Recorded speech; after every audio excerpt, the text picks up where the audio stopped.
This is McCook's Mr. Bilson. Honored to have you here. Got a pretty good snow the end of October we did here in 2020.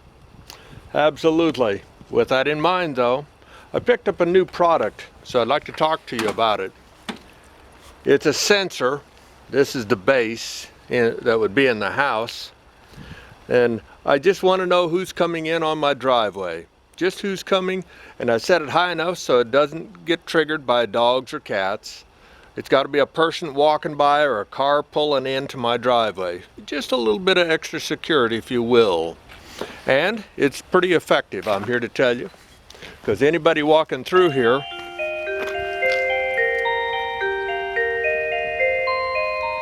that's what I hear inside. That's what I hear inside, you bet.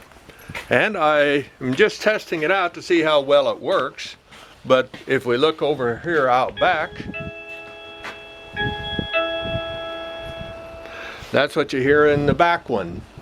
It's a pretty good little deal as far as I'm concerned. It tells you if somebody's around the candy truck or somebody's out front. Something to keep in mind, it's a lot lower cost than having cameras, video cameras, things such as that, and yet it still gives you that bit of alert that you might need. Now, of course, I've got a dog. I got old Max, but he's not much good unless he hears the UPS truck come. UPS pulls up here and stops.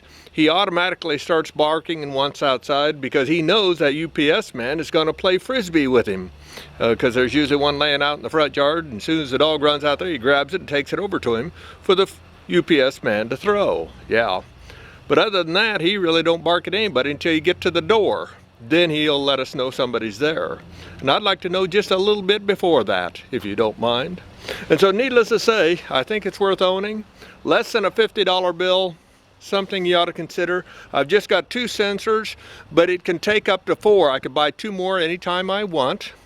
The batteries in them last about 6 months. I said 6 months, so that's a good indication. So you don't have to be messing with that type of thing all whatever. And of course, it's not plugged into the power sources, so even if the power goes off, you've got some security. And you could utilize it in a number of ways.